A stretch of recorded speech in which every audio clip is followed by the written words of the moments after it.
ఇప్పుడు చూసే video challenging video. ఏ జంతువులతోనైనా ఆడుకోవచ్చు కానీ మొసళ్ళతో ఆడకూడదు అంటారు జంతు శాస్త్రవేత్తలు. కానీ ఈ అబ్బాయి మొసళ్ళతో ఆటలాడడానికి మొసలి వేషం వేసుకుని మొసలు ఉండే నీటి కుంట దగ్గరికి వెళ్ళాడు. అప్పుడే ఒక ముసలి నీటి నుండి బయటకు వచ్చి నిద్రపోదామని అనుకుంది. పక్కనే ఉన్న మనిషి ముసలిని చూసింది. నోరు తెరిచి భయపెట్టాలని చూసింది. కానీ ఆ ముసలి చేతిలో కర్రను చూసి సరే మనకెందుకు అనుకుని మరలా నీళ్ళలోకి జారిపోయింది. ఇంతలో మరో ముసలి వచ్చింది.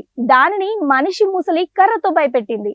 అరే ఇదేంటి నన్నే బెదిరిస్తోంది అనుకుని మెల్లగా నీటిలోకి జారిపోయింది.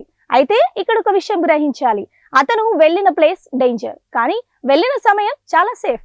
ఎందుకంటే మొసళ్ళు ఆకలి తీరాక ఎవరిపైన అటాక్ చేయవు, తన తోటి మొసలిపై కూడా. అందుకే అతను సేఫ్ అయ్యారు.